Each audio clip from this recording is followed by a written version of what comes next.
रहे हैं ESPN 9 news और स्वागत है आप सभी दर्शकों का मेरा खास प्रोग्राम लोकसभा चुनाव 2019। और अपने इस खास प्रोग्राम में बात करूंगी मैं प्रतापगढ़ लोकसभा सीट को लेकर, जहां पर अब बदले की बू आ रही है। मैं बदला कह रही हूं साल 2018 का, जो कि सपा राष्ट्रीय अध्यक्ष अखिलेश यादव ने जनसत्ता दल मुखिया और कुंडा के विधायक राजा भैया और रघुराज प्रताप सिंह से लिया है। याद है आपको वो दिन, वो साल, वो महीना, वो बीते साल जब राज्यसभा चुनाव होने वाले थे तो एक वोट को लेकर सस्पेंस बना हुआ था कि आखिर ये वोट गया किसके खाते में है। जबकि समाजवादी पार्टी के नेता अखिलेश यादव ने खुद राजा भैया से कहा था कि आप हमारी पार्टी, उनसे कहा था कि आप बहुजन समाज पार्टी को समर्थन करें, बहुजन समाज पार्टी के कैंडिडेट को वोट करें राज्यसभा में। लेकिन बाद में एक खबर सामने आई कि राजा भैया ने तो बहुजन समाज पार्टी को नहीं बल्कि भारतीय जनता पार्टी के प्रत्याशी को वोट कर दिया है और ऐसे में राज्यसभा में बीजेपी जीतने में सफल हो गई थी। उसके बाद ये कहा गया कि अखिलेश यादव और राजा भैया के बीच में तल्खियां जो हैं और ज़्यादा बढ़ गई हैं और ऐसे में कहा जाता है कि राजा भैया जब सपा के काफ़ी करीबी हुआ करते थे उस वक्त उनको मुलायम सिंह यादव, शिवपाल सिंह यादव ने बहुत सपोर्ट किया था, लेकिन जब उन पे कई आरोप लगे तब उनके खिलाफ अखिलेश यादव हो गए थे। फिलहाल जब ये हाल ही में जो लिस्ट जारी हुई है सपा और बसपा की, जिसमें सपा 37 लोकसभा सीटों पर तो वहीं बसपा 38 लोकसभा सीटों पर चुनाव लड़ेगी। इसमें सबसे गौर करने वाली सीट, जब मेरे हाथ में लिस्ट आई तो मैंने एक सीट पर जरा गौर फरमाया। वो गौर करने वाली सीट थी प्रतापगढ़ लोकसभा सीट। मुझे ऐसा लगा था कि प्रतापगढ़ लोकसभा सीट पर शायद इस बार राजा भैया, जिनका एक वहाँ पे वर्चस्व, दबदबा, जनाधार, रसूख हमें देखने को मिलता है, हो सकता है इस बार वो नई पार्टी बनाकर सामने आए तो उनके सामने कोई चुनौती लेने के लिए तैयार ना हो। लेकिन यहाँ पे समाजवादी पार्टी ने क्या किया, और समाजवादी पार्टी का यहाँ पे मजबूत जनाधार है बनस्पत बहुजन समाज पार्टी के। लेकिन यहाँ पर अखिलेश यादव ने क्या कर दिया, एकदम यू टर्न ले लिया। उन्होंने क्या किया, ये जो सीट है बसपा के खाते में डाल दिया है। हालांकि पूर्वांचल और पूर्वी उत्तर प्रदेश की कई ऐसी सीटें हैं जहां पर बहुजन समाज पार्टी बीजेपी के बाद दूसरे नंबर पर रही थी। बीजेपी पहले पायदान पर थी, दूसरे पायदान पर बसपा थी। 2014 का मैं आंकड़ा आपको बता रही हूँ। तो ऐसे में प्रतापगढ़ लोकसभा सीट ऐसा लगा था कि जिस तरह से मायावती ने अखिलेश यादव को पूर्वांचल की जिम्मेदारी दी है तो हो सकता है कि अखिलेश यादव ही समाजवादी पार्टी से अपना कैंडिडेट खड़ा करे प्रतापगढ़ लोकसभा सीट पर। और राजा भैया की तो हमेशा ही निकटतम संबंध रहे हैं सपा से। हालांकि बसपा को तो बिल्कुल पसंद नहीं करते हैं। हर किसी को पता है कि मायावती और राजा भैया के बीच 36 का आंकड़ा है। लेकिन जिस तरह से समाजवादी पार्टी ने इस सीट बसपा के खाते में डाल दी, उसके बाद अब साफ जाहिर हो रहा है और सियासी गलियारों में इस बात की चर्चाएं हो रही हैं कि राज्यसभा का बदला अखिलेश यादव ने लिया है। आखिर उन्हें क्या जरूरत थी प्रतापगढ़ लोकसभा सीट बसपा के खाते में देने को लेकर, बसपा को देने में।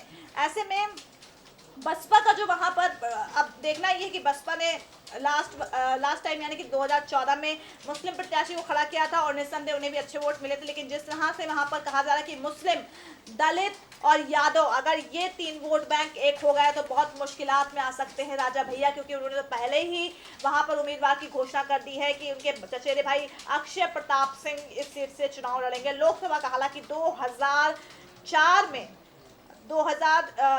अगर 2014 से पहले अगर देखा जाए तो यहाँ पे सपा के कैंडिडेट रह चुके, सपा से सांसद बन चुके हैं अक्षय प्रताप सिंह।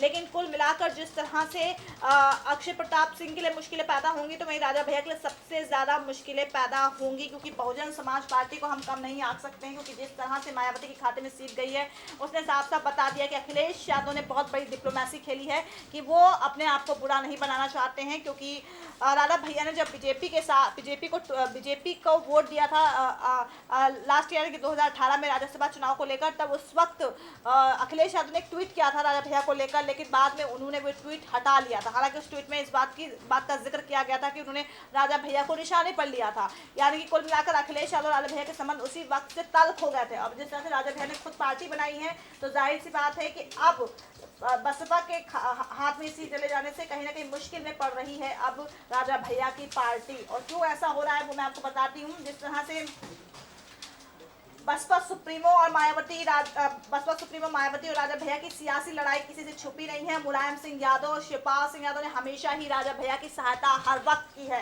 राजा भैया पर सीओ हत्याकांड का जब आरोप लगा था तो यूपी के तत्कालीन मुख्यमंत्री अखिलेश यादव ने राजा भैया से मंत्री पद तक वापस ले लिया था।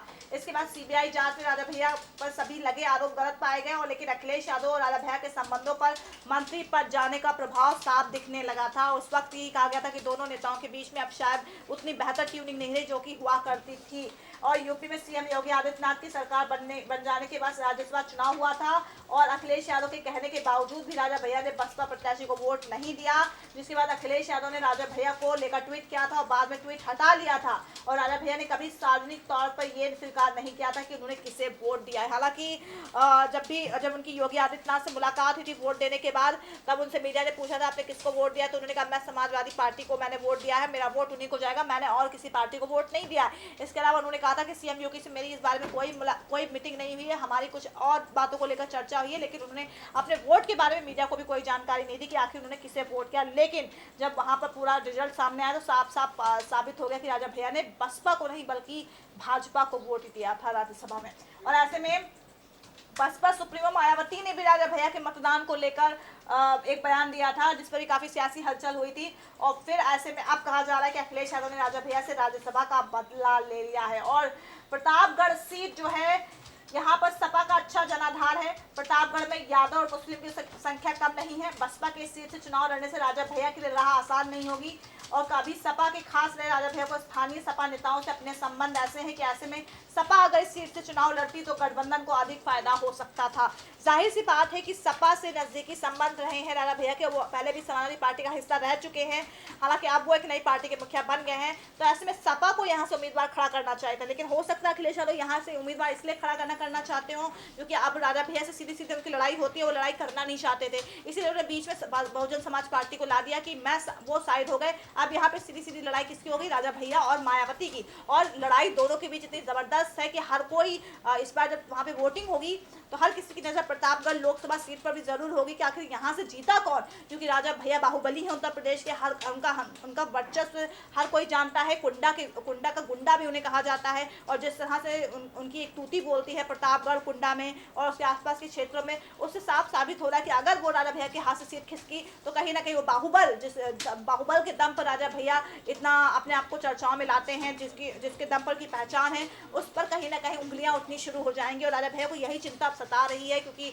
मायावती को भी हम कम नहीं आ सकते प्रतापगढ़ लोकसभा सीट पर, क्योंकि वो ऐसा कैंडिडेट खड़ा करेगी जो शायद राजा भैया के किले को भेज जाएगा। यानी कि भले ही 2014 में उनका उम्मीदवार जीत ना पाया हो, लेकिन इस बार वो शायद कोई ऐसा उम्मीदवार ले आएंगे जिससे कि राजा भैया का जीतना मुश्किल हो सकता है, उनकी पार्टी का जीतना मुश्किल हो सकता है। और ऐसे में यादव दलित और मुस्लिम वोट बैंक कहा जा रहा है कि अगर ये एक हो गया तो राजा भैया की पार्टी के प्रत्याशी अक्षय प्रताप सिंह के लिए जीत की राह कठिन हो सकती है। और प्रतापगढ़ में कांग्रेस का भी अपना वोट बैंक है। राजकुमारी रत्ना सिंह, अभी मैंने कल आपके सामने प्रोग्राम पेश किया था और उसमें प्रतापगढ़ का सियासी समीकरण आपको बताया था कि किस तरह से वहां पर कांग्रेस का बहुत अच्छा जनाधार है प्रतापगढ़ में।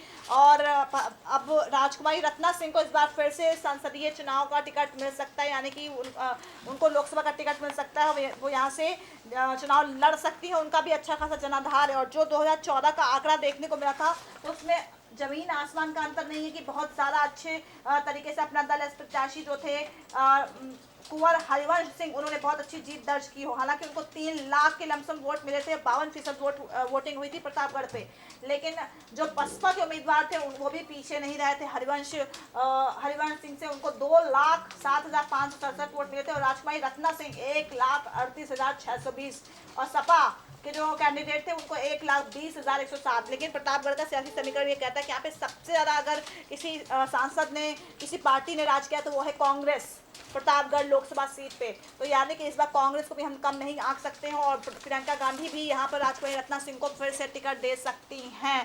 और राजपूत वर्सेस राजपूत, और उधर अपना दल का गठबंधन बीजेपी से होता है तो फिर कहीं ना कहीं अगर गठबंधन बीजेपी से होता है तो जाहिर सी बात है कुंवर हरिवंश सिंह है उनको ही टिकट मिलेगा। लेकिन अगर अनुप्रिया पटेल बीजेपी के साथ नहीं जाती हैं तब ये सोचना होगा कि अगर वो कांग्रेस के साथ जाती हैं, क्योंकि खबरें ऐसी भी आ रही है कि अनुप्रिया पटेल ने कहा है कि अगर बीजेपी ने जल्द सीटों को लेकर अपना फैसला नहीं सुनाया तो वो कांग्रेस का साथ भी चुन सकती हैं। तो ऐसे में अब कांग्रेस के पास 2 मजबूत कैंडिडेट हो जाएंगे, एक तो अपना दल के प्रत्याशी और वहीं राजकुमारी रत्ना सिंह जो कि कांग्रेस की नेता हैं।